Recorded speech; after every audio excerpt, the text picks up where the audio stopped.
Smoke tequila. Dragnet, the documented drama of an actual crime.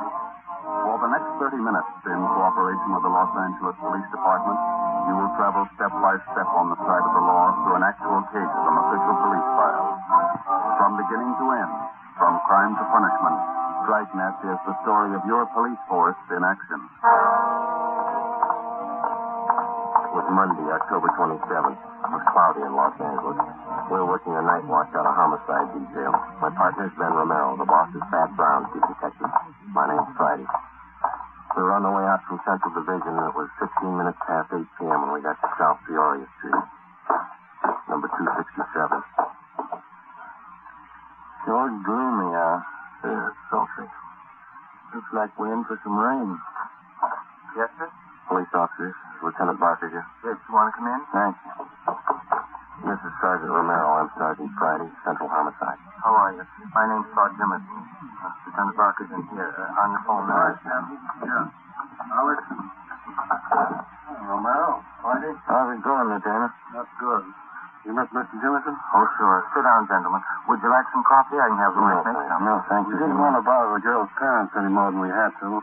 Jimmerson here is one of the neighbors. He's been nice enough to let us use his phone. The kid disappeared about 4 this afternoon, is that right? At 3:45. Got out a local broadcast on him. Here's a missing report. Elmer Griswold, age 11. Barbara Sperry, 7-year-old. He talked to both families. Yeah. At 3:30 this afternoon, Mrs. Griswold sent her daughter to the grocery store down on Sycamore Avenue, about 10 blocks from their home. The Sperry girl, a friend of hers, she went with her. Anybody at the store remember seeing them? According to the grocery clerk, they were there about 3:45. Mother gave the kids a note. She bought a loaf of white bread, a half pound of bacon, a dozen onions. Yeah. That's right, Sergeant. I hope nothing's happened to the kids. We've been neighbors to the Griswolds for years. Sperry's, too. Did you notice if the little girls were going in the direction of their home? Yes, they were. The last time I saw them, they were about a block away, heading straight for home. Little Sperry girl had her dog with her. Champ, I think they call him. He's a collie. And he's missing, too. That's right, Joe. Not a trace of the kids or the dog. Juvenile officers from 77th Street have been checking the neighborhood for the past 3 hours. And are the girls in the habit of wandering off like that? Parents say no. It's the first time. Mm-hmm. Well, thanks very much, Mr. Jimmerson. Oh, not at all, Sergeant. Sure you won't have a cup of coffee? No, thanks.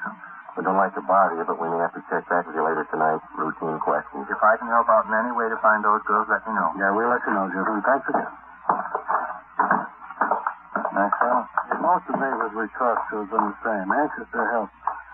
Some of them are out with our juvenile officers now trying to pick up a lead on the kids.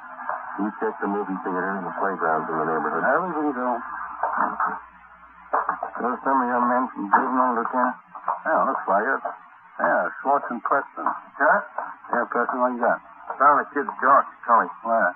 Just below Sanchez Drive up in the hills. Hope it's no indication. How do you mean? Dog's dead.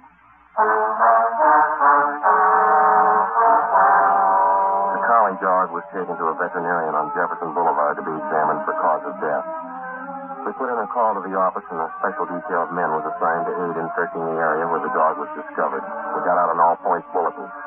The fathers of the missing girls and a dozen neighbors joined in the search.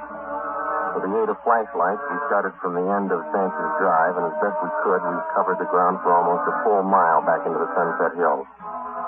10:55 p.m. started to thunder. The search went on. The hilly terrain and thick patches of scrub oak didn't make the job any easier. 11:15 p.m. started to rain. What's your tip, Joe? A rock or slipper? Yeah? I can't figure it. Not a sign. What do you think? Wait a minute. Flash your light over here. No, here. See something? I thought I did. Yeah. Scrap of brown paper. Who's this coming? Sergeant, is that you? Oh, Jimmerson? Yeah, what's that you got? I found it. Right down there, just off the path. Paper stack. Look. Loaf of bread, 3 oranges, package of bacon. Where'd you find it? Right down there, Mr. Holmquist and me. We were heading back to the cars when I saw this bag lying to one side of the bush. We'll take it, Jimmerson. Thanks. Let's go, miss. That means that Barbara and Thelma were up here today. You haven't mentioned that to either one of the girls' fathers. No, I haven't. Good. They're having a hard enough time as it is. Friday, Ben, you in for a minute? Yeah. Excuse us, Mr. Jimmerson. Certainly. Yeah? Schwartz and I checked with the vet who examined the dog. What did he say? Says the dog was beaten to death. We made another attempt to continue the search of the Sunset Hills area for the two missing girls, but the heavy rain and the darkness made the job impossible. The rain had also destroyed the physical evidence at the spot where we had found the grocery bag. We went back to Jimmerson's house and called the office again. Another detail of men was assigned to be on hand to help in the search when it resumed at daylight. Chief Detective Thad Brown and Captain Harry Elliott of Homicide were notified of late developments. At 25 minutes past midnight, we started to retrace the steps of the two missing girls from the time they left their homes at 3:30 the afternoon before. We covered every foot of ground along the route which the girls reportedly took on their way to the grocery store. We got the grocery clerk out of bed and interviewed him again. We talked with two elderly ladies in the neighborhood who said that they had seen the missing children between 3 and 4 p.m. the previous afternoon. They could add nothing to what Jimmerson had already told us. 3:30 a.m. It was still raining hard. We drove back to South Peoria Street and sat in the car. The lights were still burning in the homes of the missing youngsters, the Griswolds and the Stay. Jimmerson asked us in for coffee again. This time we accepted. We went in and sat around the kitchen table. Glenn Chandler and Stendhal from Homicide, Lieutenant Barker, Ben, and myself. Jimmerson's wife made the coffee. There wasn't much talking.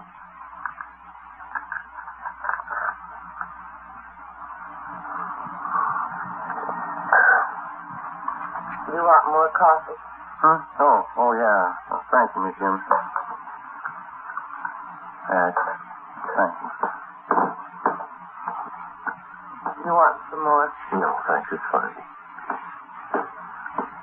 You want some more coffee? Yes, sir? Sure, Lieutenant. Plenty. Go ahead. Fill the sugar bowl with your enemy empty. There isn't any more. You never do things right. I told you to get some at the store today. You told me? Yeah, that's all right, Jimmerson. Never use it anyway. Right. Never do anything right. All right, Amy. Go to bed. Feel a little upset. Not feeling too well. Well, I guess we'd better be going, Jimmerson. Thanks. No, that's all right, Sergeant. She didn't mean you. It's this whole thing, I guess. Got everybody on edge. There's still a chance they may be all right. How do we explain the bag of groceries we found back in the hills and the dog? If anybody's hurt those kids, we'll take care of them right here in this neighborhood. You'll get what's coming to us. Somebody at your back door. Oh, yes, I'll do. Sergeant Friday here? Yes, sir. Come on in.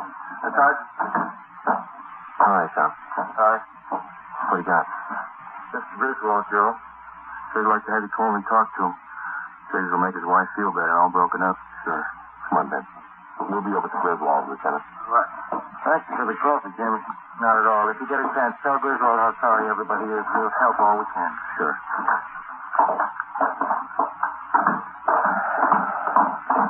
Bad night. Yeah. Did you check by the Sperry's house, Tom? Mm-hmm. Mother's trying to get a little sleep. Father's still sitting up. There he is, by the window. Yeah. This is the Griswold home. Go ahead, Tom. Yeah. They're going to ask questions. What are we going to tell them? I don't know. They could be all right. Kids do funny things sometimes. Maybe, but they don't murder their pet dog. Like a doctor, a lawyer, or an engineer, the police officer comes to realize that there's only so much that can be learned from his book. Time and experience make up the rest. The police manual contains no stock answers for the grieving wife who has just lost a husband in an auto accident. No firm but polite reply to the belligerent motorist handed a traffic tag. No words of reassurance for distraught parents of missing girls, ages 11 and 7. Whether trapping criminals or comforting parents, you find the right answer the hard way. There isn't any other way. We sat and talked with the Griswolds for a full hour. We didn't tell them about the dog or the bag of groceries. Until the fate of the two little girls was definitely decided, we figured giving them the information would serve no purpose except to add to their worry. 5 minutes past 5 a.m. Almost a full hour until daylight. It was still raining. George, maybe the other people would like some breakfast. what they need. No, thank you kindly, Miss Griswold. We had some sandwiches about an hour ago. Sure I can't fix you something? No trouble? No, sir. Thanks, anyway. Terrible night. Sam. Now, Helen, just a little while longer. We'll find the girls. It'll be daylight soon. Miss Griswold, some of your neighbors tell us that there were two strangers here in the neighborhood this afternoon. Yeah. But that was earlier. Mrs. Nelson next door and I was talking about it. One was the gardener looking for work. The other one was Simon Brooks. What time were they around, Miss? Brooks here was here about noon. The gardener about 2 o'clock. Mm-hmm. How is your daughter about strangers? Does she make friends easily? No, not at all. Selma's very careful about that. She'd never go with a stranger, I'm sure. Why do you ask that question, Sergeant? You found out something? No, sir. No, we haven't. It's just a routine check, that's all. I don't understand that. The girl. I don't know. It's saying something must happen. I know. Now, Helen, you've been doing fine. Don't let down now. Joe? Mrs. Brown's car just pulled up outside. Thanks. Ben? Yeah. Thank you very much, Mr. Griswold. Miss Griswold. Well, thank you, gentlemen. Here, let me show you the door. We'll meet at the end of Sanchez Drive, Mr. Griswold, about 6 a.m. It should be light enough by then. Oh, all right. Oh, Sergeant, there is a chance, isn't there? Girls are all right. There's a good chance. You try not to worry. Come on, Ben. Practice.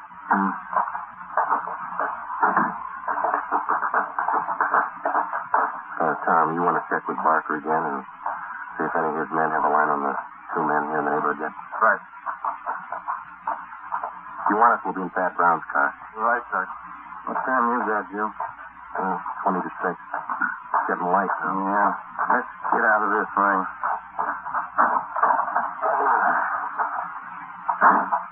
Gentlemen, you look a little wet. I could stand a dry pair of shoes. Still no trace of the kids? You heard about the dog and the bag of groceries? Yeah. Nothing else, Simpson? No. It'll be light in a couple of minutes, and we can start searching the hills again.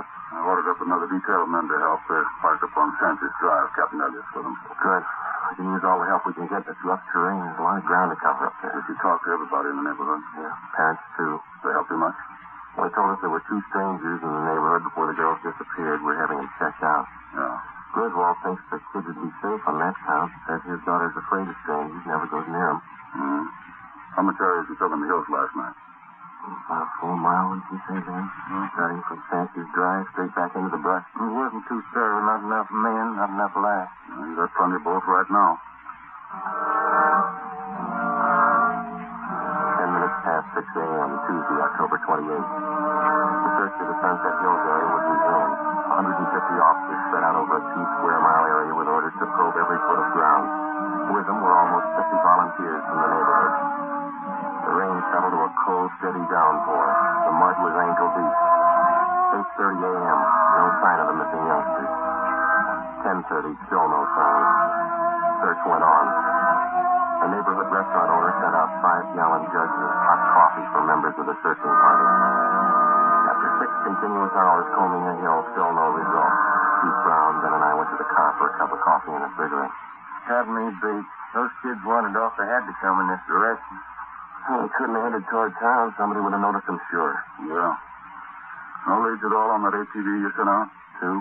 They both fizzled. The youngsters up in those hills someplace. Gotta be. You two ready? Yeah. Let's go. Sure doesn't figure. 2 square miles. We've been over it twice. And go over it again. Find them. Selma Griswold, age 11. Barbara Sperry, age 7. Tuesday, October 28th, 2 p.m. They were still missing. Another detail of men from Metropolitan Division were dispatched to aid in the hunt. The daily newspapers played the story across the front page. Wire services, bulletins, and news across the country. Radio newscasters covered the story at the scene. On South Peoria Street, the 2 mothers sat in their homes and waited. The search went on. It stopped raining. Did you cover that patch of underbrush over there, Joe? Yeah, fuck it. Yeah. It's hard. Let's swing up this way. All right. Anything? No, nothing. All right, come on. Almost 2:30. Yeah, too much coffee. Sour stomach. Me too. You got a cigarette on mouth? Oh, yeah. Right. Watson, what do you got? What is it? Come on. Watch it in that spot. Yeah, slippery.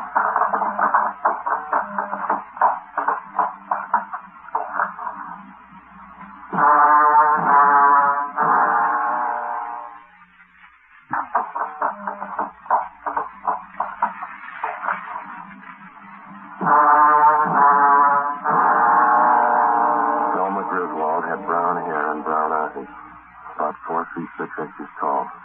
She had a bunch of wildflowers in her hands. Barbara Sperry had blonde hair and blue eyes. She held a bunch of wildflowers, too. Friday? Me? Who found them? Jimmerson, some of the neighbors. Oh. Yes, good. Preston. Yes, sir? Get something, cover him up. Yes. Come on. Yeah. Been a cop 32 years and never seen anything like that. I hope I never do again. Must have been a maniac. Had to be. The lowest crime, depraved. Anybody call the crime lab? Yeah, the area's been cleared. Family's been notified? Not yet. I'll have to tell them. You want to come along? No, that wouldn't be any good. 2 lives. What can you say? Whoever did it ran up a big bill. They're going to pay it.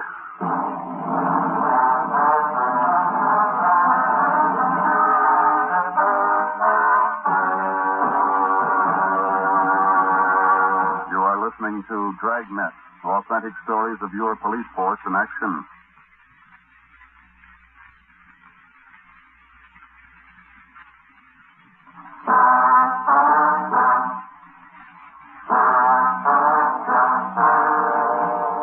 After the bodies were discovered, the hunt for the psychopathic killer was underway.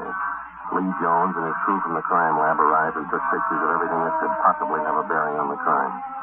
Physical evidence was hard to find. The heavy rain had destroyed any possible chance there might have been of finding footprints. When the crew from the crime lab was finished, the coroner arrived and took the bodies to the county morgue for autopsy. An immediate roundup of all known sexual psychopaths in the area was ordered. They were taken into homicide for questioning. So were the people from the South Peoria Street neighborhood whom we had talked with previously. The questioning went on all through the night, together with a half a dozen officers from homicide who narrowed down the field. Wednesday, October 29th, 7 a.m. We checked in with Chief of Detective Thad Brown. Gentlemen, what's the story? Got a few hours sleep last night. Here's a few more. Sorry, we have to keep moving on this. You see the papers this morning? Yeah, they're like everybody else, crying too late. Someday people are going to learn you don't fool with these degenerates. You take precautions or you get the consequences. There's no in between. The usual talk going around town. Supposed to be all our fault, letting the psychos run loose. No, we don't make the laws, we enforce them.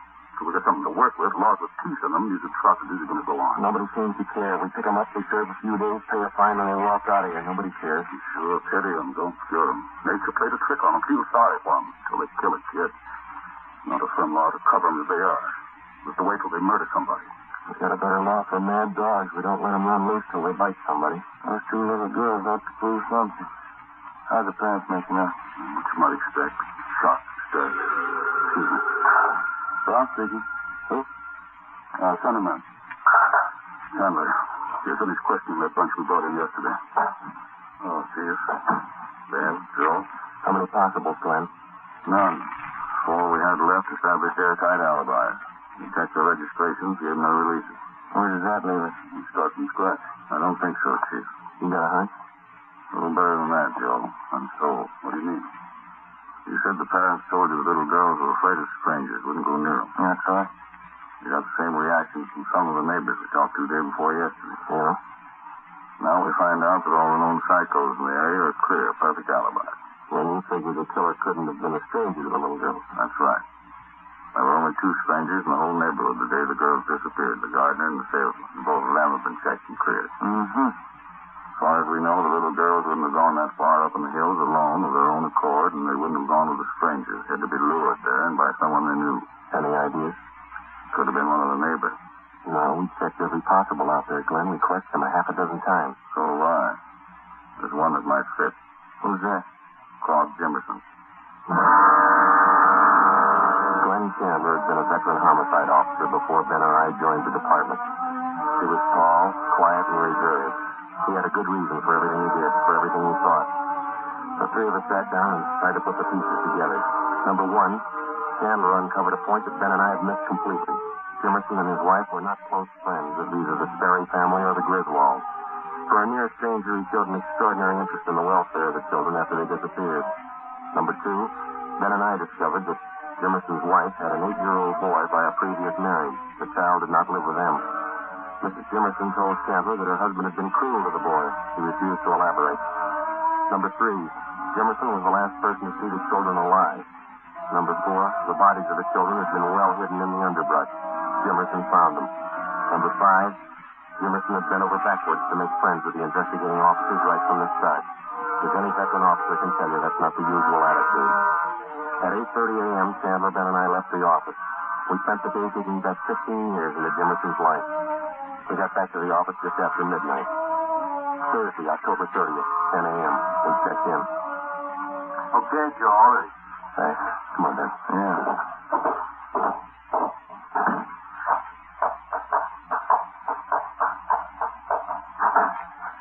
Good morning, Mr. Jimmerson.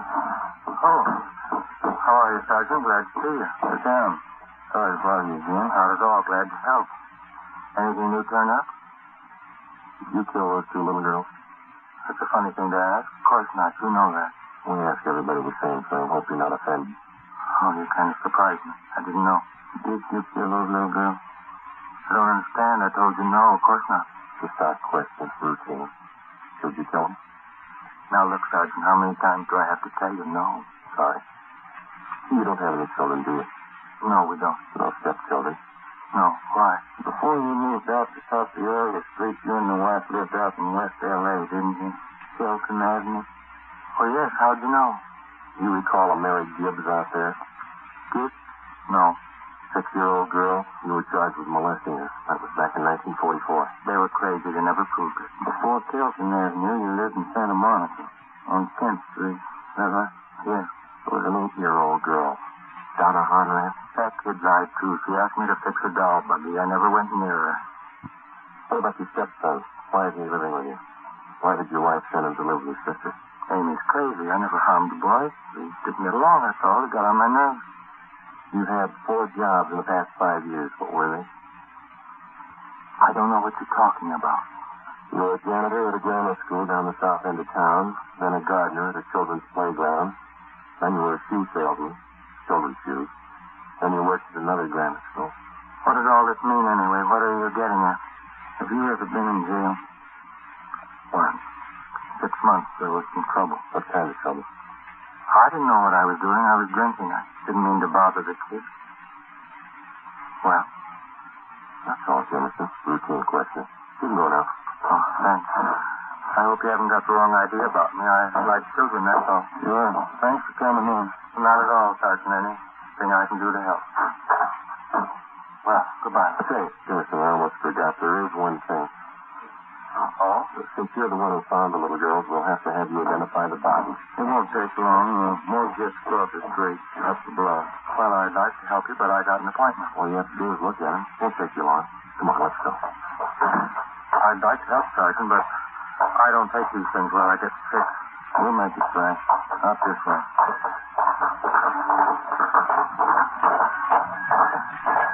It's raining again. I'm sorry, Sergeant. I don't think I better go. Just identify them, that's all. It won't take a minute. Maybe if we had a drink before we went in. You can have one after. And watch it. There's heavy traffic. Yeah, lights soon. We'll have to wait. I need a drink. I can't go in that place without a drink. You'll be all right. Okay, let's go. Morgue's up this way. I can't look at him. I get sick. Don't make me. Nothing to it. You'll see. Here we are. Coming down the driveway. It's a shortcut.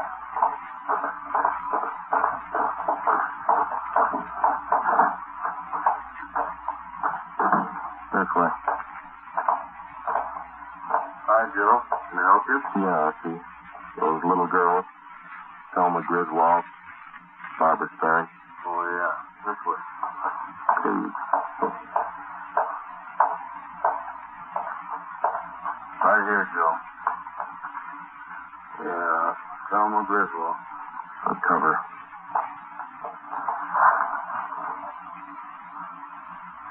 Jimmerson?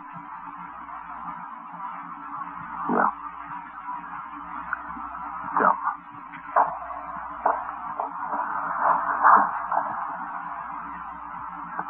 This one. Barbara. The little one. You killed him, didn't you? The dog jumped at me. She started to yell. Put my hand over her mouth. Then the other kid. I hit them too hard. I'm crying. Joe? That's all. All right. Huh? Let's go. It wasn't my fault. I liked you. I didn't understand. Neither do I, mister. Come on.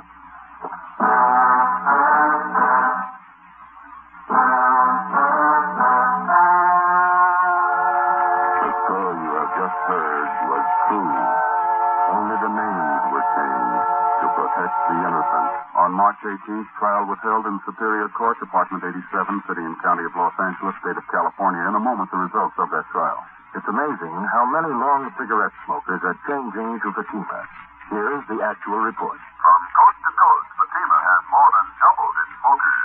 Yes, more and more smokers every day are discovering that Fatima is the best of all long cigarettes. Smokers find Fatima has a much different, much better flavor and aroma than any other long cigarette. They find that Fatima is extra mild because it's the long cigarette which contains the finest Turkish and domestic tobaccos superbly blended to make it extra mild. Enjoy extra mild Fatima yourself. Best of all long cigarettes.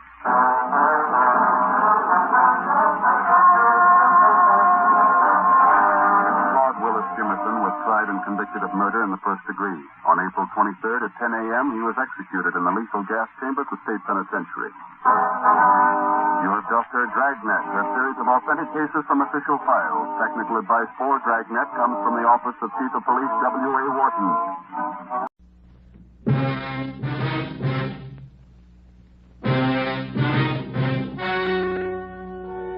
The story you are about to hear is true. Only the names have been changed to protect the innocent. Fatima Cigarettes, best of all long cigarettes, brings you Dragnet.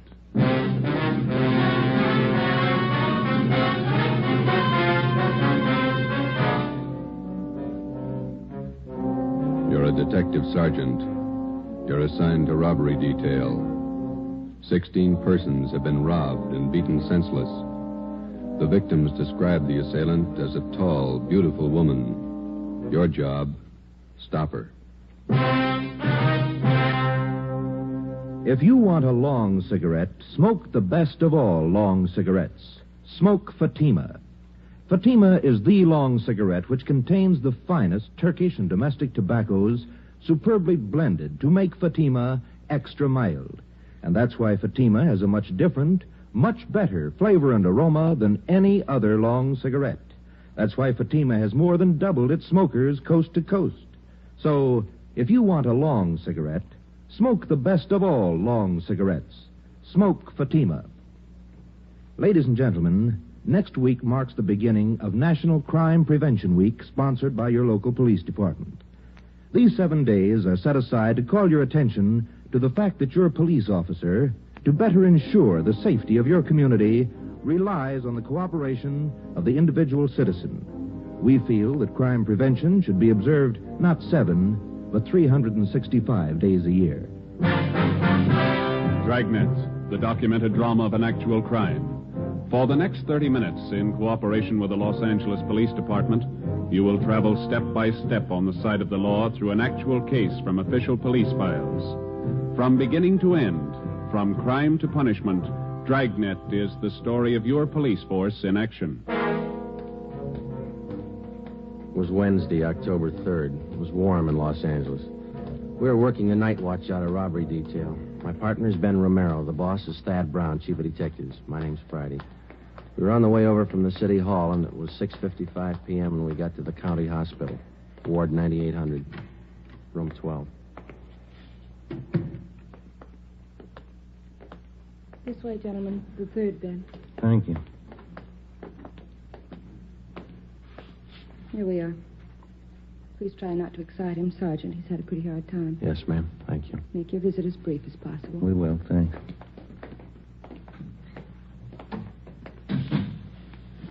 Mr. Maloney, how you feeling? Not so good. You fellas doctors? No, sir. Police officers. This is Sergeant Romero. My name's Friday. Robbery detail. Oh. Find out anything yet? Still checking, Mr. Maloney. We'd like to have you tell us exactly what happened night before that. Well, she sure had me fooled. That's all I can say. You're not the first one. 15 others ahead of you. Would you tell us what happened? Well, I left the shop a little after midnight, and I started to drive home out Central Avenue. You work at Maloney's Steakhouse down on South Commercial, isn't that right? Yes, sir. My uncle owns the place. His name's J. Brown Maloney. He knows a lot of cops. You know him? We met him this afternoon. Could you tell us what happened after you left work? Well, I started to drive home out Central Avenue. I guess it must have been around 18th Street. Would you push your bill up a little bit? Yes, sir. I'll get it here. How's that? Thanks. I pulled up for the arterial, and I saw this gal standing on the corner. She was hitchhiking. Do you remember what she looked like, how she was dressed? Well, you know, kind of flashy, but nice clothes. Good-looking dame. Tall, long blonde hair. Beautiful eyes. You're sure about the color of her hair? Yeah, it was blonde. And you offered her a ride? I didn't think there was anything wrong in it. I'm a married man, you know. I didn't think there was anything wrong. What happened then? Well, she got in the car and we drove off. We talked a while and then she pulled a gun on me. Told me to drive up an alley. Where was that? Do you remember? Around 32nd Street. 32nd is Central. And then what? She took my wallet, watch, car keys, everything I had. Mm-hmm. And she made me get out of the car, lay down on the street. I felt her shove that gun again.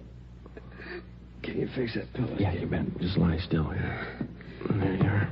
I felt her shove that gun against me, and then she pulled the trigger, I guess. That's all I remember. You don't recall her slugging you? It must have happened after she shot me. Her face looks pretty bad, huh? You'll be all right, Mr. Maloney. You think you'd recognize the girl if you saw her again? I sure would. Nice looking, you know. Tall, blonde, beautiful shape.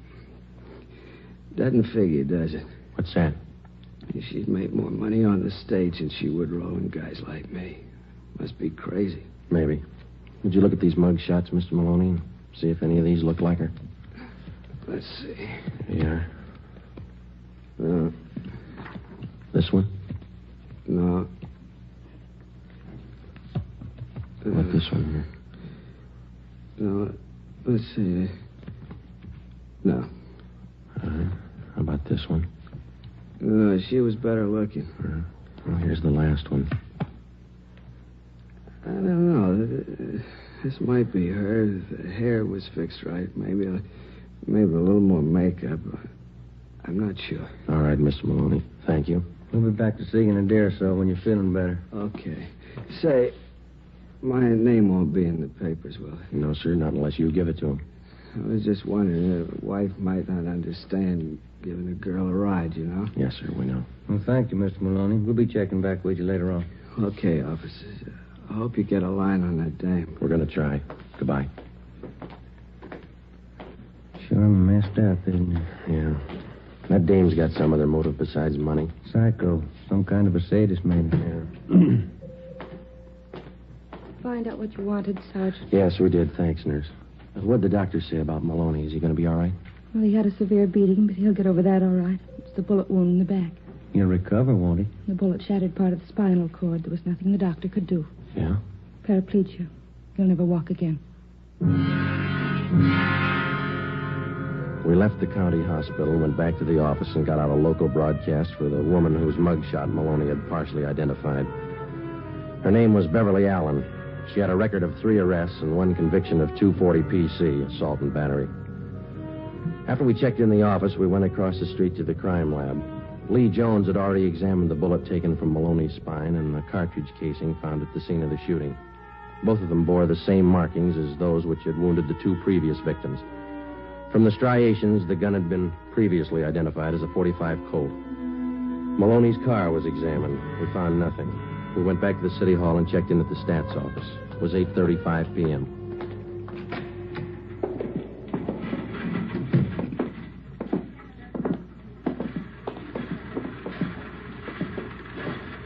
Hi, Ethel. Make that run for us yet? Just a minute, Sergeant. How you coming, Ethel? Fine here. Same old run. I'm back 7 years on this one. Yeah, that's right. Did you get any more names? A few. Let me check the list for you. All right. You wanted the names and DR numbers on Caucasian women. 5 feet to 5 feet 8, 115 to 130 pounds, 20 to 30 years, blonde or brunette, assault and battery, M.O. Hitchhikes, rides, and robs drivers, uses gun. Yeah, that's it. Here's what the machine turned out, 19 of them. Good. Here are the names. The DR numbers opposite each one. Fine. Any new names? A few more than the last time. Anything else for the night? No, that's it for now. Thanks a lot, Ethel. Let's go.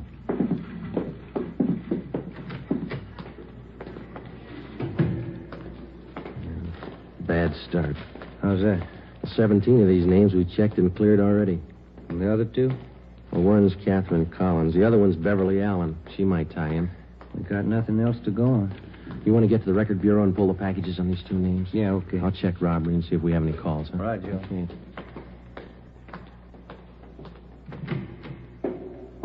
Hi, Captain. Any calls for us? Just one. Thad Brown wants to see you. Oh, bad mood?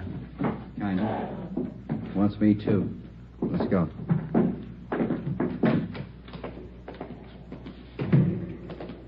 That fellow Maloney tell you anything? Nothing that helped much. Same old story. No reports on that broadcast we put out for that Beverly Allen? Not yet? No. You banking on it? It's first lead in 16 nights. Here we are.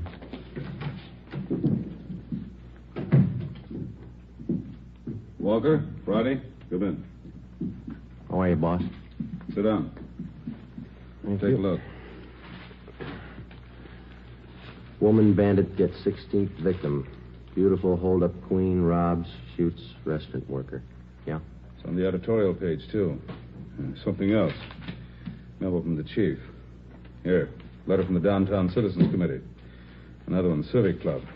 They all want answers. Men are doing all they can, Chief. We got 2 other teams besides Friday and Romero working the case. Special squad from Metropolitan Division. They're on it, too. I don't care what we've done. We got to do more. 16 nights, 16 robberies, and 3 shootings. 3 victims still in the hospital. When do we blow the whistle on her? We've checked out every possible lead, Chief. We got a warrant out on one suspect. We're checking out another one. Talked to that man Maloney, the one she got last night. Well, what did he tell you? Well, not much more than the other 15 that she took. Descriptions still don't match in one respect. Well, how do you mean? Well, in 10 of the 16 cases we've had reported, the victims tagged the girl hitchhiker as a blonde, long hair. 4 of them say she was a brunette with a short hairdo. 2 of them tell us the girl had red hair, long. She's using wigs. That's what we figured. We checked every place in town where she could have rented or bought them. No leads. What about some of the bigger supply houses out of town? We've started in checking them. It'll take a little time. And you've got practically nothing on the woman. Same gun, .45 Colt. Lee Jones examined the bullet they took out of Maloney's spine. How's he doing? Oh, not good. The bullet smashed his spinal cord. His legs are paralyzed. When do we stop her? Yeah? Romero?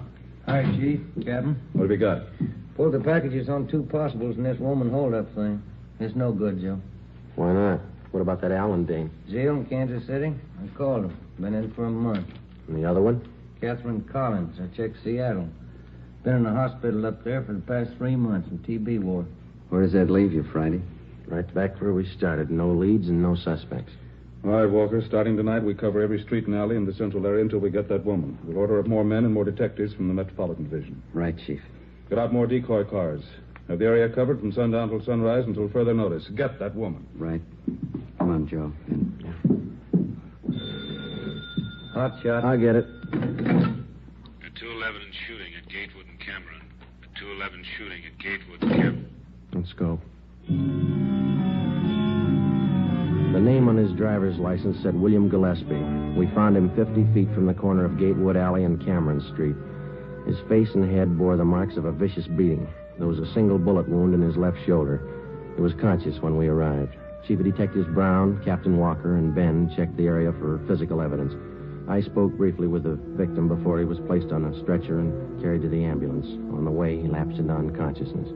I went over to where Ben was standing with Chief Brown and Captain Walker. Take a look, Joe. Captain found over there near the lamppost. Yeah. 45 shell casings, same as the others. How's Gillespie, Friday? Doc says he'll be all right. Badly beaten. Tough dame. She really works him over. Wonder what makes a woman do things like this. What makes a man do it? William Gillespie was taken to Georgia Street Receiving Hospital. The shell casing, which we had found at the scene, was taken to Lee Jones at the crime lab for examination. It compared with the others. Jones confirmed that the markings on the bullet, which had wounded Gillespie, matched those on the bullet which had been taken from Maloney's bag. Both bullets had been fired from the same gun. The Dragnet operation for the woman bandit went on. The men in the special detail covered every street and alley in the central area from 8 p.m. to 6 a.m. the following morning. During the next 5 days, 11 suspects were picked up and brought in for questioning and then released after the victims failed to identify any of them. Well, at least we got her stopped temporarily. She hasn't pulled a caper for almost a week. Yeah, it doesn't bring us any closer to her. I don't know about you, but it's got me beat. 17 jobs, and she's as free today as she was before she started. Joe, Ben, what'd you find? Nothing. The last 4 women we questioned were clear.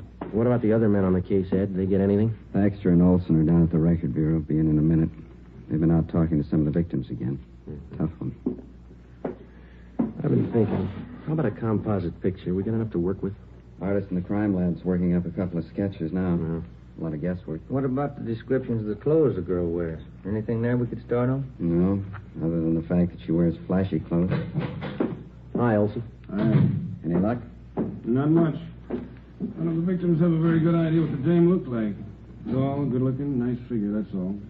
Nothing out of the ordinary, huh? Well, some of them said she had kind of an unusual voice. Soft, low. That's about all they could remember. That's not much help. She's been described in 3 different outfits, is that right? Yeah, green dress with a pink coat, white dress, dark blue jacket, bright red sweater, and a brown skirt. Always carries a dark brown alligator handbag. Shoes to match. No hat.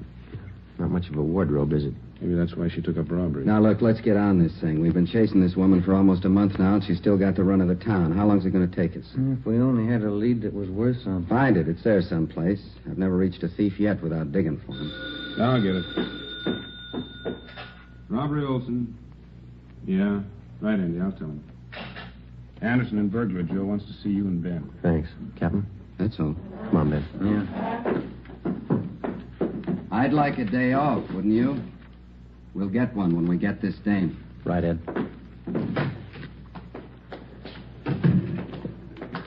This thing isn't doing much for the skipper. It's not doing much for our time off either, is it? That fire department's got the racket 24 hours on, 24 off. Mm-hmm. Sometimes they get 3 days off in a row. That's what you keep telling me. Here we are. Joe, Ben? Andy, what do you got? Checking back on a job out in Hollywood. Heard you were having troubles, came across this thing, thought it might help you out. What's that, Ann?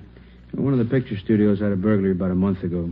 Thief got in the wardrobe department, then next door in the makeup. Mm-hmm. Yeah, let's see. Here's some of the stuff taken. Dress, coat. Oh, here, you can read it. Okay, thanks. Mm-hmm. Red sweater, brown skirt. Hey, look down here, Joe. Where? Right here. Oh, yeah. Took 2 makeup kits and 4 wigs. 2 blondes, 1 redhead, 1 brunette. That's it. Any leads on this job? Not so far, no. We got one thing to go on, a single footprint, size 9. Pretty large size for a woman. I didn't say it was a woman. The print was made by a man's shoe.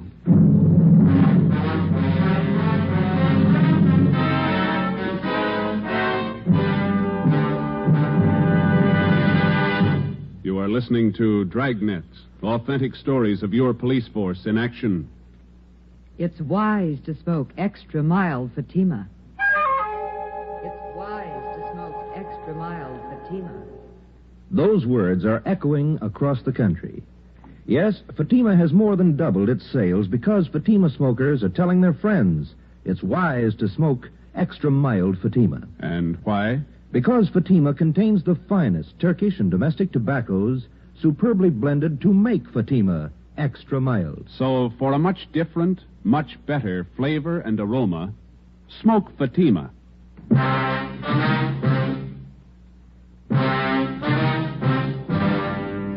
One of the most popular misconceptions of the working detective as offered by the fiction writers is the picture of a man with amazing talents for detecting evidence, analyzing human behavior and motives, and then, almost as if by magic, fitting all the pieces together to form the solution of the crime. The real-life picture is a little different. The working detective has a job. In a sense, it's a practical and down-to-earth job as baking bread or practicing law. It's his job to protect citizens and apprehend criminals, and it's a job he doesn't do alone. To assist him in collecting and analyzing evidence, he has the aid of the crime laboratory. To help him identify oddities in suspects or possible suspects, he has the Record Bureau, latent fingerprints, the statistician's office, the ballistics department. A battery of men and machines to aid him in reaching conclusions based on fact. Tuesday, October 9th, 9 p.m. For the past 8 hours, Thaxter and Olson from robbery and Ben and I had been requesting all of the 16 victims of the woman bandit. We asked them one question. Could their assailant possibly have been a man dressed as a woman? The majority didn't think so. Those that did weren't very sure. We followed the lead through. At 9:25 p.m., we checked in and headed down the hall for the stats office. Do you think it was a man dressed as a woman? I don't know. One male footprints, pretty slim odds. Maybe the machines here can tell us. Hello, Sergeant. Back again, Ethel.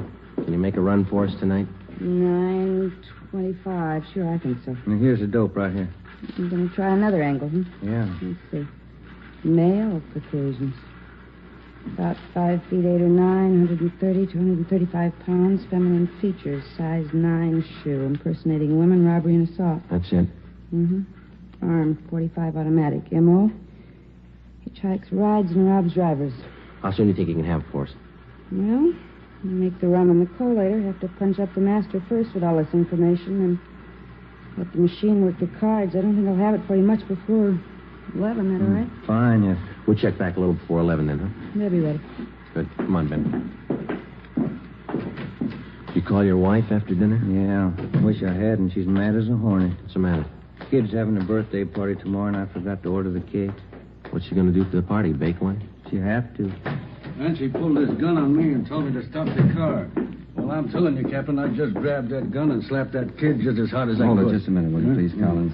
This man's name is Emil Collins. Mr. Collins is Sergeant Friday, Sergeant Romero. Oh, yeah. How do you do? Oh, yeah. I was just telling the captain here, I'm down here on a vacation. I'm from Sacramento, South Sacramento. And I was driving down your Figueroa Street about half an hour ago and picked up this girl hitching a ride, and she tried to rob me. Collins took the gun away from her, subdued the girl, and brought her in. Where is she now? Interrogation room. Thaxter and Olson are with her. The description match?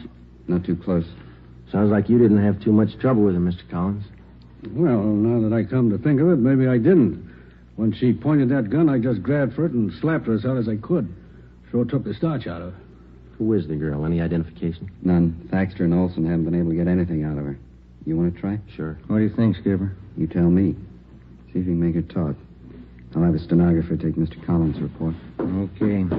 Glad to meet you, Mr. Collins. It's a pleasure. I'm only down here for a vacation, but if you need me, just call. You bet we will, thanks. How do you figure that one? I don't know. Let's see what the girl has to say. Olson? Joe, I want to talk to you before you go in. Sure. Did you finally get her to talk? Well, Thaxter did. Pretty sure she's not the one we're after. What's her story? Said she read about this woman bandit in the paper, decided to try her hand at it, needed money. Yeah? Claims her husband left her. She's pregnant, needs the dough for a hospital. She live here? Up the coast, Monterey. Got in town 4 days ago, staying at the YWCA. We checked there. She's not lying. You call Monterey? Yeah, they confirmed it. She left there last Wednesday night. She's not the one. Where do we go from here? You'll take care of having her booked, huh, Olson? Yeah, as soon as we get a station. Okay, fine. Friday, Ben, this way. Hustle it. You too, Olson. What do you got, Ed? 4th and Lucas, 211 shooting. Let's go. Any details? Yeah. A tall blonde with a gun. Come on. The woman bandit's 18th victim was a truck driver. His name, Harry Reese. His story differed a little from that of the first victim. The woman was hitchhiking near Alvarado and 3rd Street. He gave her a ride. She robbed him at gunpoint, slugged him, and then shot him through the left shoulder. He described her as tall, blonde, attractive, and well-dressed. Guess I should have known better. Remember reading about the dame in the papers. You're sure that the person who held you up was a woman? I don't get you. What he means is you don't think it could have been a man dressed like a woman. Oh, no, I'm sure of that. No guy ever looked that good to me. All right, Mr. Reese. We'll check with you later at the hospital. Okay. Look, Dad, let's get through, will you? Just move aside one side, please. We keeping that truck cleared? Yeah, Holson's got a couple of men watching it. He's going over it. Same old story. Just another version. Don't you think she's spreading it pretty thin? Her luck can't last forever. It's got me beat, how she always manages to disappear without a trace. Yeah. No, Ben, this way, over here. Yeah, okay. What do you got? Better hustle it. 4 blocks down on the coal factory shooting. Just came in on the car radio. Let's go. Slide over, Joe. Yeah. Okay, hit the sign, Ben. Yeah. The crowd watching. Right, Skipper. That all that came over, Ben, a shooting? That's all they said. See the cab driver, ambulance shooting. She's working real fast. What's the address for now? 3rd and East Flower Hotel. Hold on. This is it coming up. Should be to the right here. Yeah, take a right. That must be it up ahead. I can't see. What's that sign say? Edgemar Hotel for young women. Here's a cab driver. Officer's right over here. Hey, looks like blood stains to me here all over the sidewalk. Yeah, I guess it couldn't have happened any more than 5 or 10 minutes ago. I had this fare, see, picked her up at 4th and Bixel, and I drove her here. She paid the fare and got out. Yeah, go on. I was about halfway down the block when I heard a shot. At least it sounded like one. And when I looked back, this dame was down on one knee near the door to the hotel here, and by the time I backed up here, she was gone. And you noticed the blood, huh? That's right, yeah. I figured I better call somebody. Can you tell us what the girl looked like? Oh, not bad at all. Blonde, tall, pretty girl, nervous. But you didn't see where she went? No, but I didn't. I'll get the driver's name and address. Joe, you and Ben, see if you can follow that trail. Stuff's all over the place. Right. Over this way, Ben. Yeah. It's not hard to follow. Down this alley between the buildings. How does this figure? I don't know. Let's find out. Here we go. All the way back here. You got your flashlight? Yeah. Here it is. Yeah, this way. Come on. This must be the rear of the hotel. Oh, look. The stains lead over this way to the back door here. Let me try. Okay, inside. Still follow it? Yeah. Careful. Up these stairs. Yeah.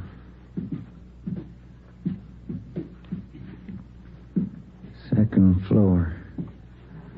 What's the matter? Did you lose him? No. Just a minute. See anything? Yeah. Stains lead on up the stairs here. Let's go.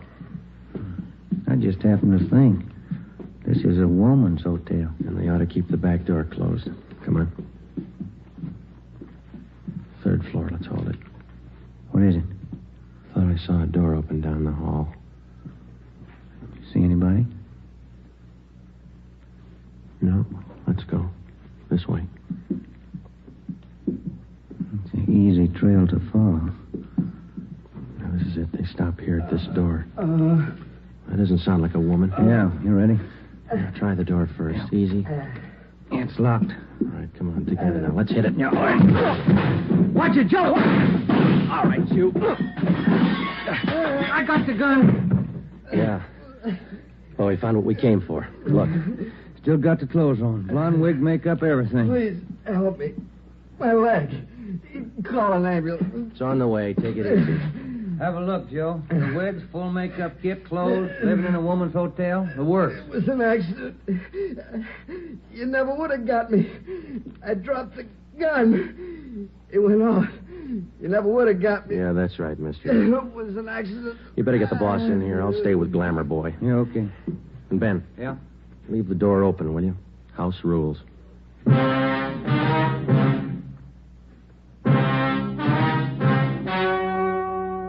The story you have just heard was true.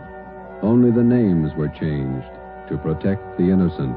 On January 14th, trial was held in Superior Court, Department 79, City and County of Los Angeles, State of California. In a moment, the results of that trial. It's amazing how many long cigarette smokers are changing to Fatima. Here is the actual report. From coast to coast, Fatima has more than doubled its smokers. Yes, more and more smokers every day are discovering that Fatima is the best of all long cigarettes. Smokers find Fatima has a much different, much better flavor and aroma than any other long cigarette. They find that Fatima is extra mild because it's the long cigarette which contains the finest Turkish and domestic tobaccos superbly blended to make it extra mild. Enjoy extra mild Fatima yourself. Best of all long cigarettes. The welfare and security of your home and your family is a subject of national importance next week, National Crime Prevention Week. The efficiency of your local police department is dependent upon your attitude toward your police officer.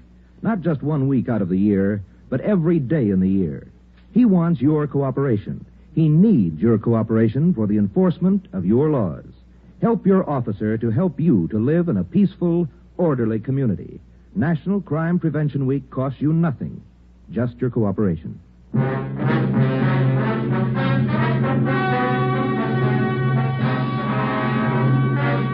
James Harold Sutter, alias the Bandit Queen, was tried and convicted on several counts of assault with attempt to commit murder and robbery of the first degree. He was sentenced to the term prescribed by law. While serving his time in the state penitentiary, he was stabbed to death by another inmate. You have just heard Dragnet, a series of authentic cases from official files.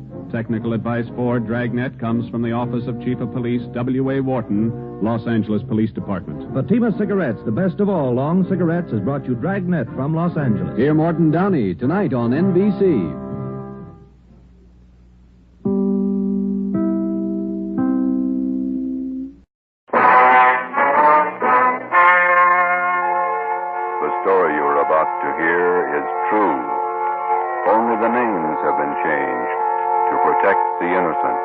Fatima Cigarettes, best of all long cigarettes, brings you Dragnet. You're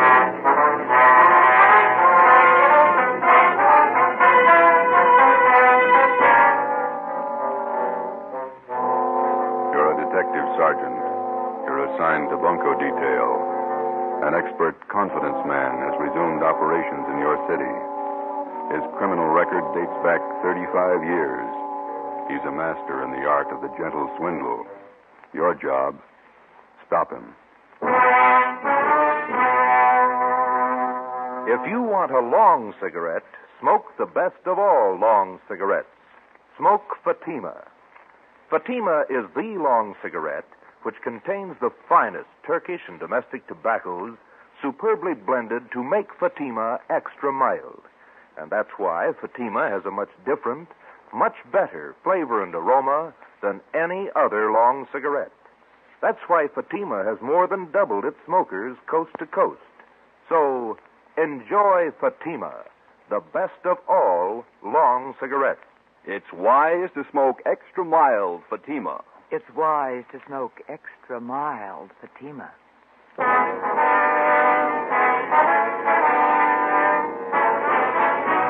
Dragnet, the documented drama of an actual crime. For the next 30 minutes, in cooperation with the Los Angeles Police Department, you will travel step by step on the side of the law through an actual case from official police files. From beginning to end, from crime to punishment, Dragnet is the story of your police force in action. It was Tuesday, July 28th. It was warm in Los Angeles. We were working the day watch at a bunco detail. My partner's Ben Romero. The boss is Thad Brown, chief of detectives. My name's Friday. I was on the way back from the record bureau, and it was 10:45 a.m. when I got to room 38, bunco fugitive detail. Friday? Captain? They're bringing him in now. Sit down. Thanks. There's the mama sheet on him. Oh, Gentleman Wallace. I thought he was out of our hair for good. So did I till this turned up. I heard he was working in New York. Look at the package on this guy. It's like a good-sized dictionary. Yeah. Check the date of his first arrest there. June 2nd, 1913. He's been in and out of jail all over the country. McLean County, Oregon, forgery. Bum check beef, San Francisco, 1914. Embezzlement, Santa Ana. Parole violation, Seattle, Portland. More checks, Reno. Billings, Montana, forgery, 1920. Dayton, Ohio, Pittsburgh, New York, grand larceny. Bunko wraps, Las Vegas, Cleveland, Chicago. That's only the first page. There's a couple more there. Yeah, reads like a novel. Just about as long. What's the story on Wallace this time? What have we got? We reached a couple of used car dealers Saturday. Took them for $2,000 each, and we can't touch him. Why not? How'd he work it? Well, Saturday afternoon, he went to a car lot on the corner of South 3rd and Washington. He bought a 1948 Lincoln sedan. Mm-hmm. Showed him his identification, wrote a check for $1,500 for a down payment, and drove away. Another bum check deal. That's a little more than that. About 45 minutes after he left, he drove into another used car lot 2 blocks away from the place where he bought the Lincoln. Yeah. Told the salesman there that he didn't like the car and he wanted to trade it in on another one. Mm-hmm. The salesman offered him $900 less than he paid for it. Wallace accepted and offered them a personal check to cover the balance. And the salesman went for it? Almost. Wallace seemed so anxious to get rid of the car that the clerk got suspicious, but it was late Saturday and he couldn't call the bank on Wallace's check. So he called the place where Wallace bought the car. That's right.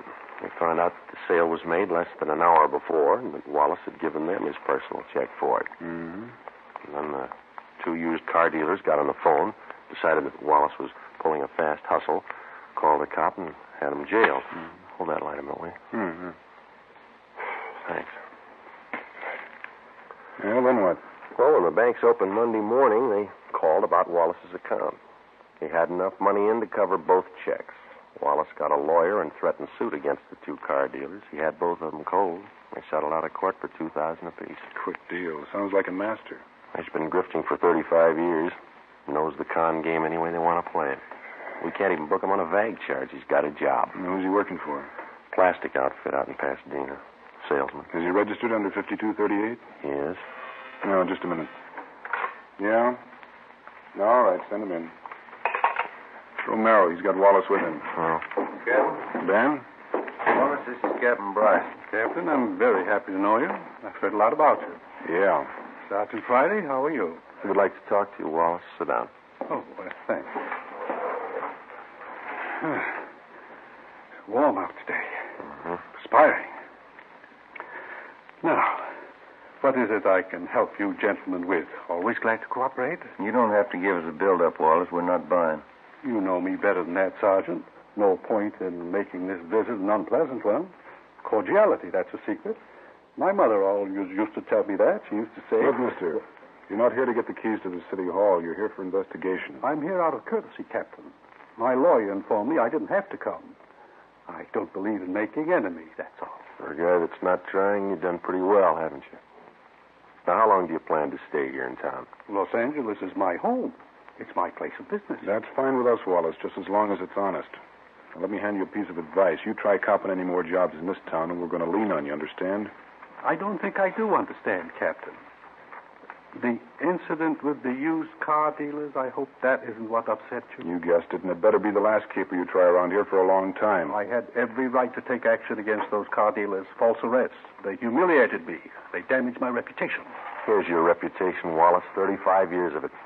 10 jail terms, larceny, bunco, forgery. Have you ever heard of rehabilitation, Sergeant? Oh, yeah. I did my time. I don't owe them a day. I've got an honest job. I've been off the grift for years now. And take a hint, Wallace. Stay off. You'll do better. That's all, Wallace. Just remember, the next time we tag you, you're going to fall hard. You got it straight? Captain, I've been square since I got to town. I'm not switching. Is that it? That's all. Well, that wasn't so bad.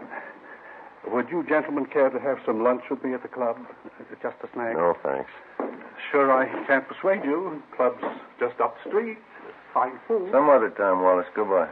Well, goodbye, Sergeant. Goodbye to you, Captain. Yeah. Well, we gave him the word. We don't know how much good it's going to do. What do you think, Skipper? And 2 things about grifters. They never retire and they never change. Watch him. For the next 4 months, Charles Wallace was kept under surveillance. From his daily actions, there was nothing to indicate that he'd returned to his former profession of confidence man. From experience, we knew it was too good to be true. For a man who had worked the con game from every conceivable angle for as long as Wallace had, chances of his going straight amounted to less than 1 in 1,000. Just as a dope addict is a slave to drugs, the full-fledged con man or grifter is obsessed with the idea of swindling for a living. He loves his work and he takes pride in it, just as much as a doctor, a lawyer, or any legitimate professional man. He has a life and a code of ethics all his own, even has his own language. The grifter's victims are wealthy, middle class, and poor, and many more than the average citizen imagines. Wednesday, December 1st, 1 p.m. Ben and I had lunch and checked back in at the office. Food's getting better at the cafeteria, don't you think? Well, beef stew is pretty good. You got an extra coat hanger in your locker? Oh, yeah. Yeah, here you are. Yeah, thanks. Hi, Conlon. Joe? Did you see this report the post office detail sent over? You mean that Lonely Hearts ad? No, this is a different one. Beale Twist. How do you mean, Harry? Let me look, huh? Here. Barney Grant, that's the name he uses anyway. A couple of weeks ago, he planted a small want ad in the newspapers around town. Been cleaning up ever since. How'd he work it? Here, take a look at the ad he was running. Remember, tomorrow is the last day to send your dollar to Box 565, Main Post Office, Los Angeles. Was that all? That's all it took. Last couple of days, been getting about 40 letters a day from people in this city. With $1 in each one. Ad doesn't promise a thing. Just send your dollar. People send them. They picked the guy up, Harry? He called for the last batch of letters 2 days ago. Probably pulled out. Postal inspectors checked the address he gave when he applied for the box. They never heard of him there. Barney Grant. That sound familiar to you, Ben? A little, yeah. Maybe R&I has a package on it. Mm-hmm. Friday, see you a minute? Right, Captain. Ben, you and Conlon want to check that name through R&I? I'll be in with the skipper. Yeah, okay, Jack. Friday, close the door, will you? Sure. This is Mr. Sawyer. He's with the Western Central Railroad, Sergeant Friday. Sergeant? How are you? It's about Wallace, Friday. Mr. Sawyer has a complaint against him. We've got the crime report. Gentleman Wallace? Yeah. You want to fill him in, Mr. Sawyer? Well, Sergeant, I'm employed as a standards engineer for the Western Central Railroad. Wallace first approached me about a month ago. He said he was an inventor, and he was working on plans of a new type of air brake for use on railroad cars. Mm-hmm. Go ahead. He said he'd conceived the idea, but that he needed more time and money to perfect his invention. He told me I'd share in half of the profits he got from his idea. It sounded more than fair. How much money did you give him? All I had in my savings account, $3,000. I talked it over with the wife, and the idea looked real good on paper. Yeah. I didn't expect to make too much money for myself out of this, but I thought if I could get a hold of this braking system, it would certainly help the company out. Mm-hmm. He took your money, and you haven't heard from him since. Well, I presented the plans to the chief specifications engineer in our eastern office. Yeah? I got an answer yesterday, airmail. Our New York office has been working for 2 years on exactly the same set of brake plans. And how'd he get a hold of them? From the Patent Bureau in Washington. Oh, the company has a patent pending on the new device. It's all legal, isn't it? Yes, yes. He simply got the information from them, drew up an exact copy, and submitted them to me. He sold you an invention that your company already owned. Yes, sir. And I'm out $3,000. You know where Wallace might be now? We've checked the boarding house where he was staying. He left there last night. No forwarding address, nothing. We've got an all-out points bulletin on him. Do everything we can. Well, thank you, Captain. Sergeant Friday. You have my card. If there's anything I can do to help, please call. All right, Mr. Sawyer. Goodbye. Go on. I know what we're looking for, Joe. Oh, let's see. What's that, Romero? On that phony ad the post office detail reported this morning. Check the name Barney Grant through the crime index. That's the name of the guy used. Yeah? Oh, this is the package on Gentleman Wallace. That's right. His alias list goes for 3 pages. Read him again. Charles French, Walter Grant, Charles Grant, Barney Grant. That's right. Gentleman Wallace, Barney Grant, same guy. We got out a local broadcast, an APB, and a radiogram on Charles Gentleman Wallace. For a full month, there wasn't a sign of him. Then we received a communication from the Denver, Colorado Police Department. Wallace had cashed worthless checks in that city in the amount of $2,500, and then he'd skipped town. But before he left Denver, he managed another deal. He sold 30 cartons of electric razors, which 1, did not belong to him, 2, had been stolen from another con man and resold, and 3, the razors didn't work in the first place. The mechanisms had been taken out and replaced with lead weights. Another 60 days passed before we got the next report on Wallace from Cleveland, Ohio. By means of forged papers, 2 well-versed assistants or ropers, and a fast line of talk, Wallace had sold a Cleveland hardware concern a shipment of 10-penny nails, much below the market price. He collected $1,200 as partial payment for the shipment, but it was never delivered. 8 a.m. Monday, March 3rd. Ben and I checked in for work after a weekend off and found a message in the book to report to Chief of Detectives Thad Brown.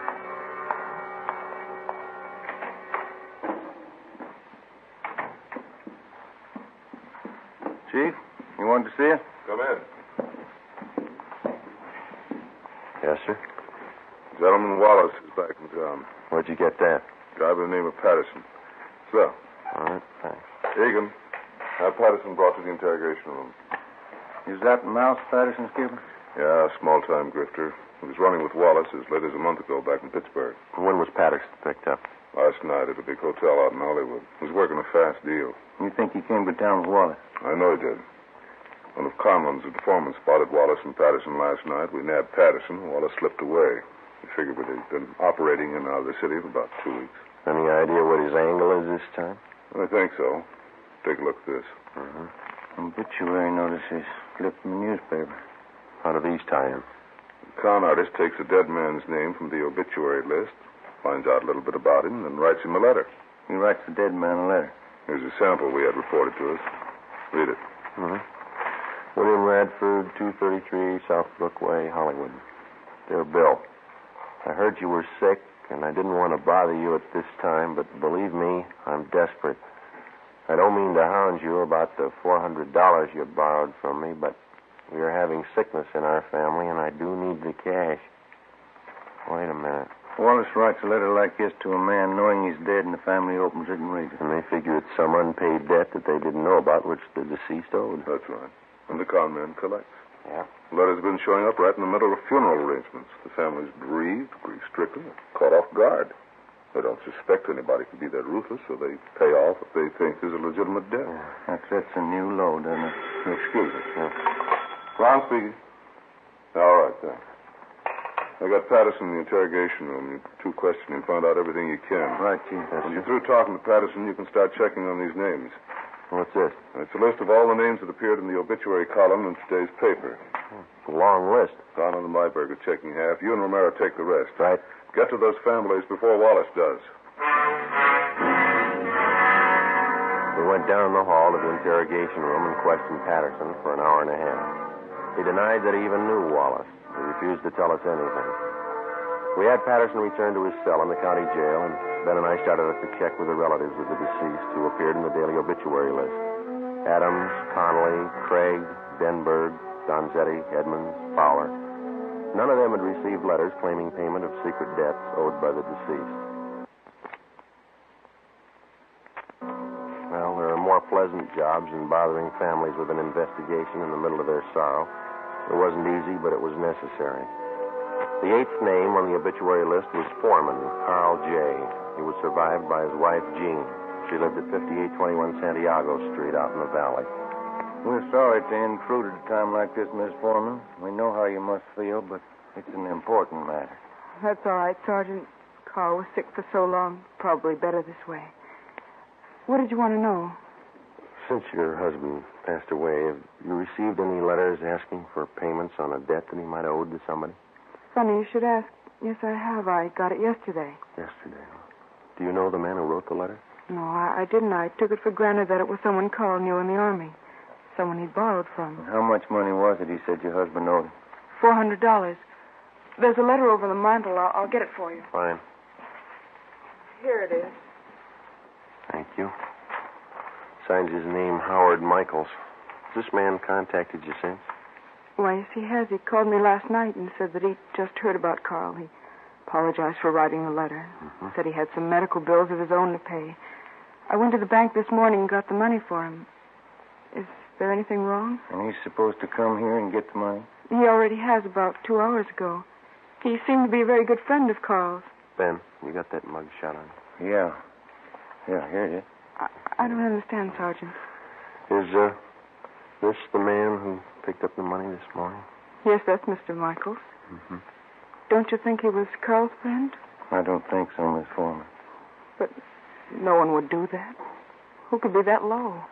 You're looking at his picture, Miss Foreman. His name's Wallace.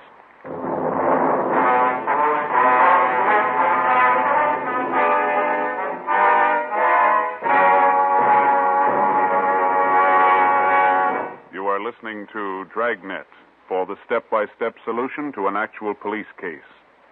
Here, step by step, are the reasons why Fatima has more than doubled its smokers from coast to coast. Step 1. The name Fatima has always stood for the best in cigarette quality. Step 2. Long cigarette smokers discover Fatima has a much different, much better flavor and aroma. Step 3. Long cigarette smokers find Fatima extra mild. Fatima is the long cigarette which contains the finest Turkish and domestic tobaccos superbly blended to make Fatima extra mild. And that's why more and more smokers every day agree. It's wise to smoke extra mild Fatima. It's wise to smoke extra mild Fatima. Yes, the name Fatima on that golden yellow package is your insurance of an extra mild smoke. So, enjoy Fatima, the best of all long cigarettes.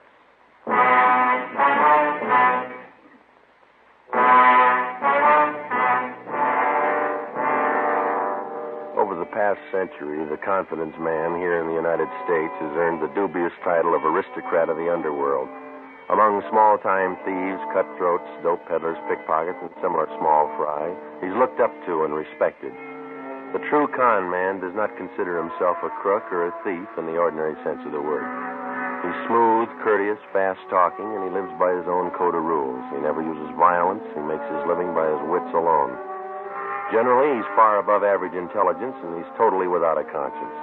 He thinks no more of fleecing a day laborer of his wages than he would of fleecing a millionaire. Because of their carefully planned operations, only a handful of confidence men are ever brought to trial. Monday, March 3rd, 6 p.m. Ben and I completed our interviews with the families of the deceased and returned to the office.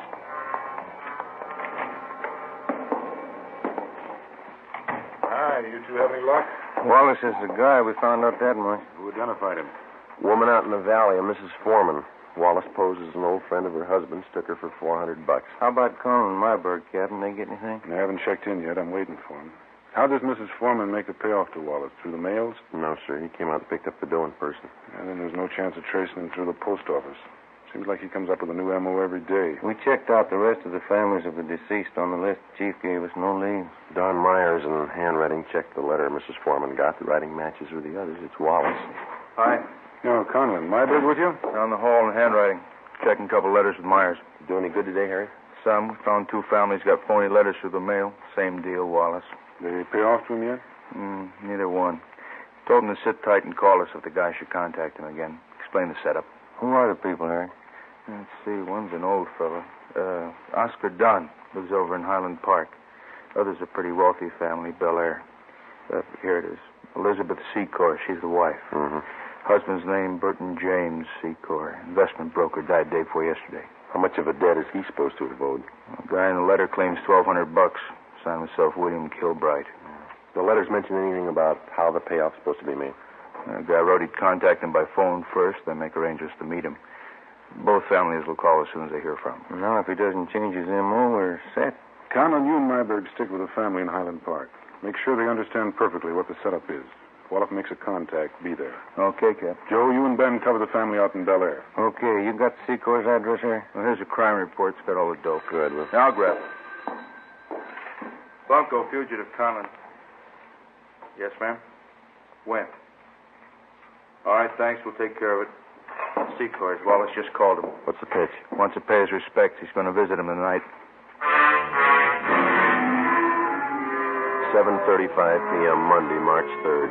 Ben and I drove out to Bel Air to the Secor place. It was an English-type mansion with a circular driveway out in front. The wake for Mr. Secor was being held in the living room. The butler showed us into the library where Mrs. Secor was waiting.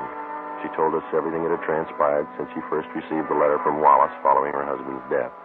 She said Wallace had promised to be at her home promptly at 9 p.m. We waited. 9 p.m. came and went. We told her that if the suspect should call, to make any concessions, to agree to anything in order to set up a meeting with him. At 10 minutes past 10, the phone in the library rang. Mrs. Secor answered it. I listened in on the extension. I'm terribly sorry, Mrs. Secor. I did want to get out to pay my last respects, but I'm afraid that will be impossible. Oh, I'm sorry you won't be able to come. I'd like to settle up that debt, the money that Burton owed you. I do hope you understand, Mrs. Secor. It's very difficult for me to bring up such a subject at this time of your bereavement, but I do have need of the money.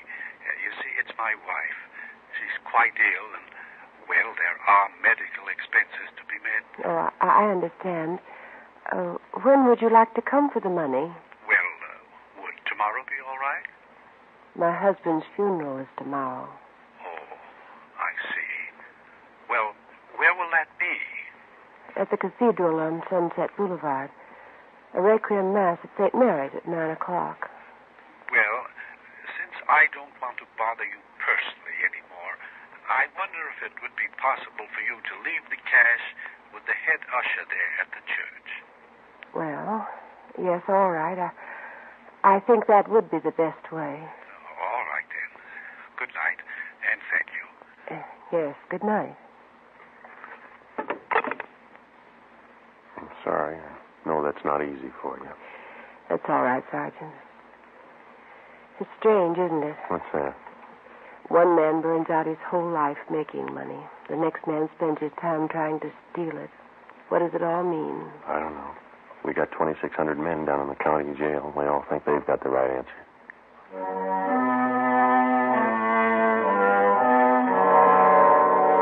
Tuesday, March 4th, 9 a.m.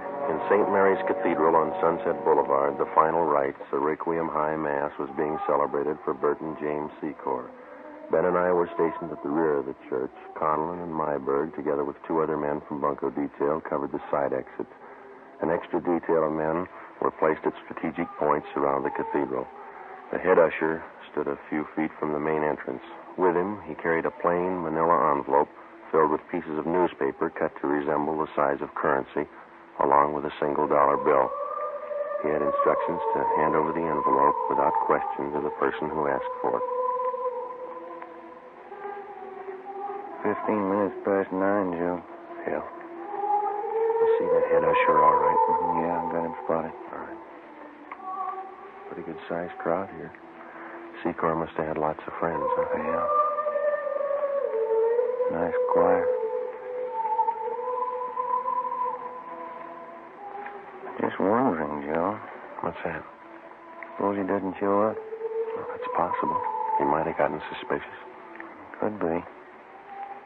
What time you got now? 9:20.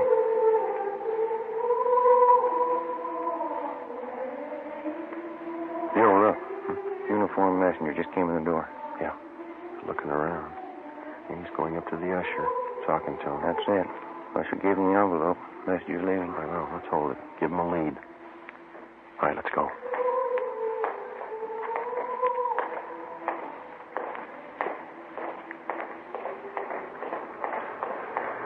Now, let's go, Ben. Don't lose him. He's getting into that cab. Come on. Slide over. You got the cab number? Yeah, let's move. 10:30 a.m. Ben and I trailed the cab to a bus depot in downtown Los Angeles. We followed the messenger in and watched him check the manila envelope in a key locker. We waited. At 11:45 a.m., another uniformed messenger entered the bus depot, picked up the envelope, and left. We followed him to the Union Railroad station, where he left the envelope at the traveler's aid desk. At 3 p.m., the envelope was still there, unclaimed. No sign, Joe. What do you think? It's a pretty fancy switch he's got worked out. Yeah. What time's the next train leave? 3:25. Coast limited for San Francisco. 3:21 now. Wait a minute. See that porter over at the desk there? I'm talking to that girl there. I don't know. That's it. She's giving him the envelope. Come on. Yeah.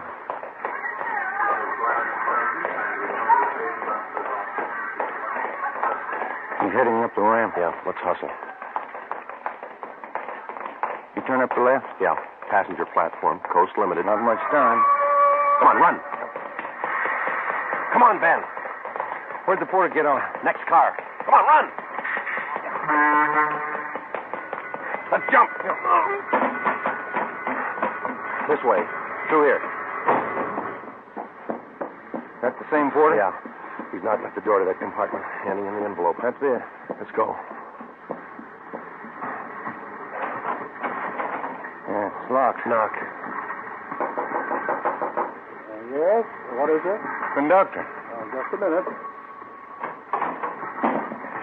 What is this? All right, Ben.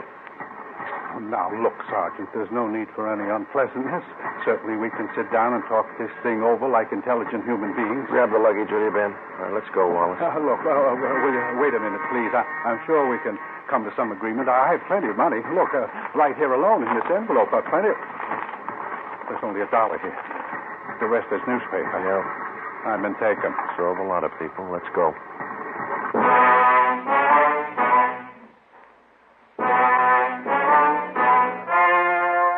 The story you have just heard was true. Only the names were changed to protect the innocent. On June 23rd, trial was held in Superior Court, Department 87, City and County of Los Angeles, State of California. In a moment, the results of that trial. It's amazing how many long cigarette smokers are changing to Fatima. Here is the actual report. From coast to coast, Fatima has more than doubled its smokers. Yes, more and more smokers every day are discovering that Fatima is the best of all long cigarettes. Long cigarette smokers find Fatima has a much different, much better flavor and aroma. Long cigarette smokers find that Fatima is extra mild because it's the long cigarette which contains the finest Turkish and domestic tobaccos superbly blended to make it extra mild. So enjoy extra mild Fatima, best of all long cigarettes. It's wise to smoke extra mild Fatima. It's wise to smoke extra mild Fatima.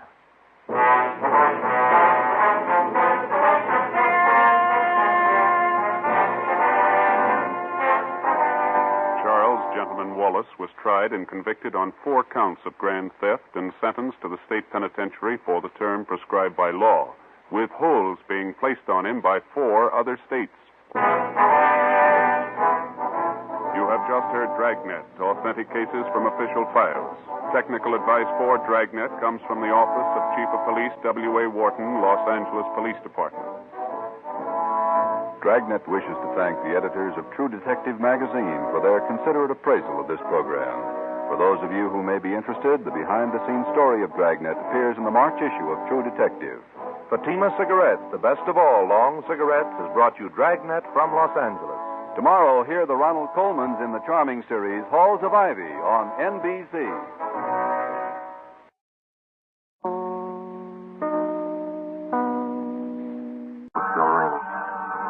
George, maybe the officers would like some breakfast before they leave. No, thank you kindly, Miss Griswold. We had some sandwiches about an hour ago. Sure I can't fix you something? No trouble? No, sir. Thanks, anyway.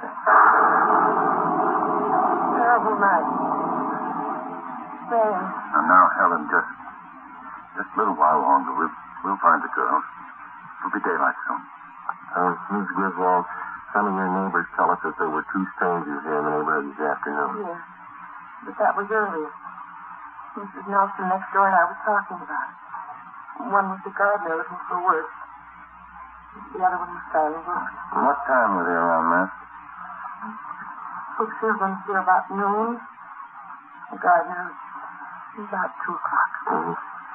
How is your daughter about strangers? Does she make friends easily? No, not at all. Selma's very careful about that. She's never go with a stranger, I'm sure. Why do you ask that question, Sergeant? You found out something? No, sir. No, we haven't. It's just a routine check, that's all. I understand that. The girl. I don't know. It's saying something must happen. I know. Now, Helen, you've been doing fine. Don't let down now. Joe? Miss Brown's car just pulled up outside. Thanks. Ben? Yeah? Thank you very much, Mr. Griswold. Miss Griswold. Well, thank you, gentlemen. Here, let me show you the door. We'll meet at the end of Sanchez Drive, Mr. Griswold, about 6 a.m. It should be light enough by then. Oh, all right.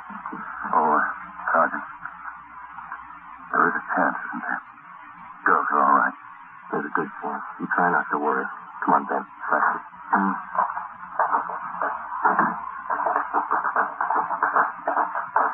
Tom, you want to check with Barker again and see if any of his men have a line on the two men here in the neighborhood yet? Right. If you want us, we'll be in Pat Brown's car. Right, sir. What time you got, Joe? 20 to 6. It's getting light. Yeah. Let's get out of this ring.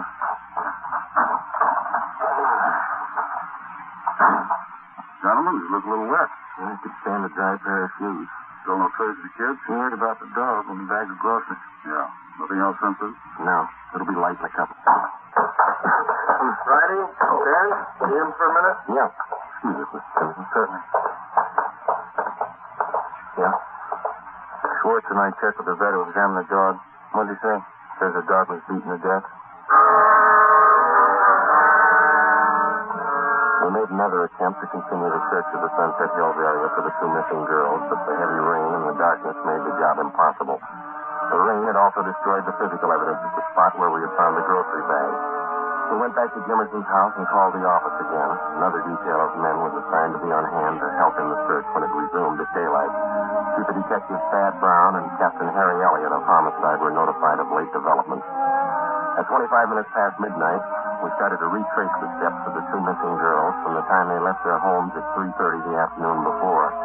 We covered every foot of ground along the route which the girls reportedly took on their way to the grocery store. We got the grocery clerk out of bed and interviewed him again. We talked with two elderly ladies in the neighborhood who said that they had seen the missing children between 3 and 4 p.m. the previous afternoon. They could add nothing to what Jimmerson had already told us. 3:30 a.m. It was still raining hard. We drove back to South Peoria Street and sat in the car. The lights were still burning in the homes of the missing youngsters, the Griswolds and the Sperrys. Jimmerson asked us in for coffee again. This time we accepted. We went in and sat around the kitchen table. Glenn Chandler and Stendhal from Homicide, Lieutenant Barker, Ben, and myself. Jimmerson's wife made the coffee. There wasn't much talking.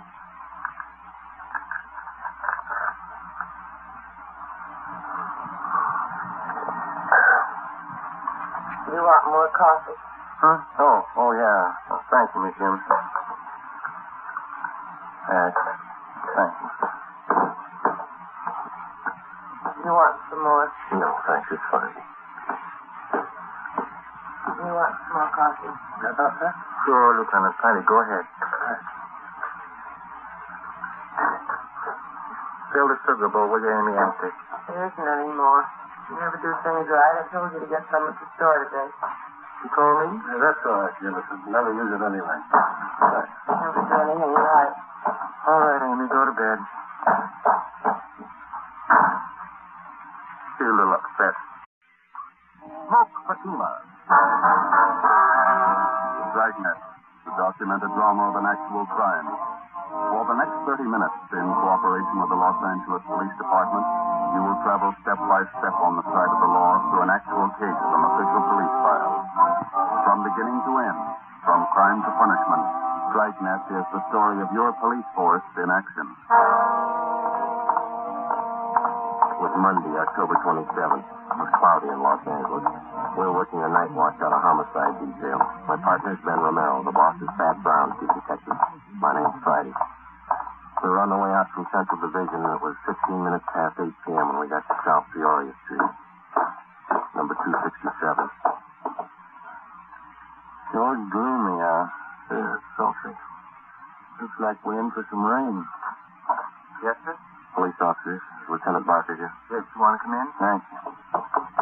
This is Sergeant Romero. I'm Sergeant Friday, Central Homicide. How are you? My name's Claude Jimmerson. Lieutenant Barker's in here on the phone now. Yeah. Now listen. Romero, Friday? How's it going, Lieutenant? Not good. You met Mr. Jimmerson? Oh, sure. Sit down, gentlemen. Would you like some coffee? I can have the wife make some. No, thank you. We didn't want to bother the girl's parents any more than we had to. Jimmerson here is one of the neighbors. He's been nice enough to let us use his phone.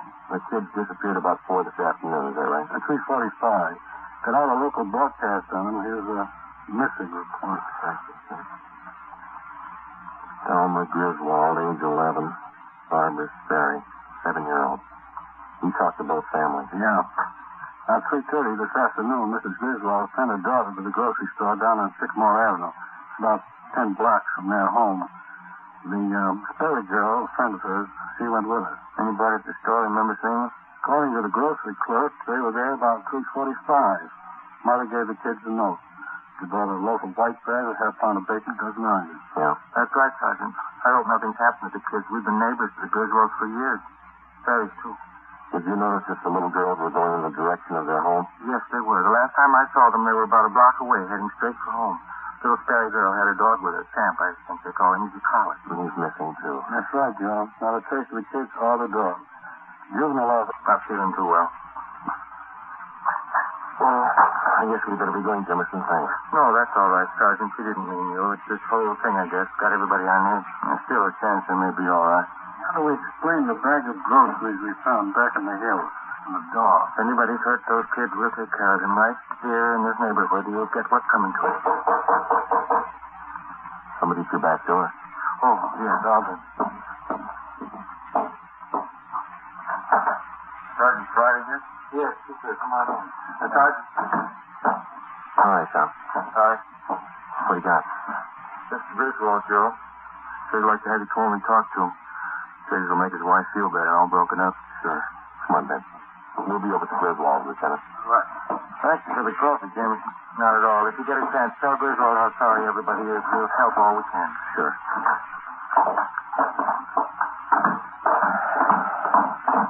Bad night. Yeah. Did you check by the Sperry's house, Tom? Mm-hmm. Mother's trying to get a little sleep. Father's still sitting up.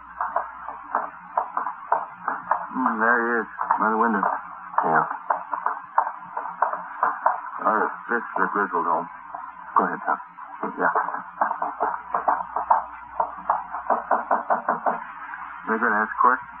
What are we going to tell them? I don't know. They could be all right. Kids do funny things sometimes. Maybe, but they don't murder their pet dog.